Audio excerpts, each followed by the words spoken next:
ಎಲ್ರಿಗೂ ನಮಸ್ಕಾರ. ನನ್ನ ಹೆಸರು ಶಕ್ತಿ. ನಾನು ಮೈಸೂರು ಮೆಡಿಕಲ್ ಕಾಲೇಜಲ್ಲಿ MBBS ಇಂಟರ್ನ್ಶಿಪ್ ಮಾಡ್ತಾ ಇದ್ದೀನಿ. ನಾನು 5th ಸ್ಟ್ಯಾಂಡರ್ಡಿಂದ 10th ಸ್ಟ್ಯಾಂಡರ್ಡ್ವರೆಗೂ ಸೋಮೇಶ್ವರ ಸ್ಕೂಲಲ್ಲಿ ಓದಿದ್ದೀನಿ. ಅದಕ್ಕೂ ಮುಂಚೆ ನಾನು ಊರಲ್ಲಿ ಓದ್ತಾ ಇದ್ದೆ.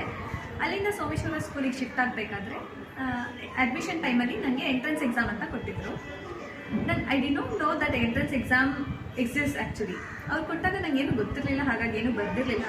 ಬಟ್ ಆವಾಗಿದ್ದ ಹೆಡ್ ಮೇಡಮ್ ವೀಣಾ ಮ್ಯಾಮ್ ಇದ್ದರು. She was so sweet to me. She called me and she is like why did you answer anything. ನಾನು ಹೇಳಿದೆ, ಮ್ಯಾಮ್ ನಂಗೆ ಗೊತ್ತಿರಲಿಲ್ಲ ಅಡ್ಮಿಷನ್ ಟೈಮಲ್ಲಿ ಎಕ್ಸಾಮ್ ಎಲ್ಲ ಮಾಡ್ತಾರೆ ಅಂತ. Then she spoke to me. She was so kind. She gave me the admission also. ಅವಾಗಿಂದ ಹಿಡಿದು ನಾನು 10th ಸ್ಟ್ಯಾಂಡರ್ಡ್ ಪಾಸ್ ಆಗೋವರೆಗೂ everyone has been so nice to me. ನನ್ನ ಸ್ಕೂಲಲ್ಲಿ ಪಾಠ ಚೆನ್ನಾಗಿ ಮಾಡ್ತಾರೆ ಅಂತ ಎಲ್ಲರೂ ಹೇಳ್ತಾರೆ. ಅದ್ರ ಜೊತೆಗೆ ಟೀಚರ್ಸ್ ತುಂಬ ಚೆನ್ನಾಗಿ ಕೇರ್ ತಗೋತಾರೆ ಅಂತ ಹೇಳೋಕ್ಕೆ ಇಷ್ಟಪಡ್ತೀನಿ. ಲೈಕ್ ನೀವು ಬೇಜಾರಲ್ಲಿ ಇದ್ದೀರಲ್ಲ, ಸಿಟ್ಟಾಗಿದ್ದೀರಾ, ಟೆನ್ಷನಲ್ಲಿದ್ದೀರಾ ಅಂತ ಟೀಚರ್ಸಿಗೆ ಗೊತ್ತಾದ ತಕ್ಷಣ they take care of you, they come and talk to you.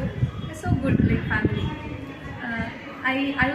I'm saying I'm very glad to be a part of Someshwara Vidyalaya. ನಾನು ಈ ಆಪರ್ಚುನಿಟಿ ಮುಖಾಂತರ ನಮ್ಮ ಟೀಚರ್ಸ್, ನಮ್ಮ ಸ್ಕೂಲ್ ಎಲ್ರಿಗೂ ಥ್ಯಾಂಕ್ ಯು ಹೇಳೋಕ್ಕೆ ಇಷ್ಟಪಡ್ತೀನಿ. I am very grateful. Thank you.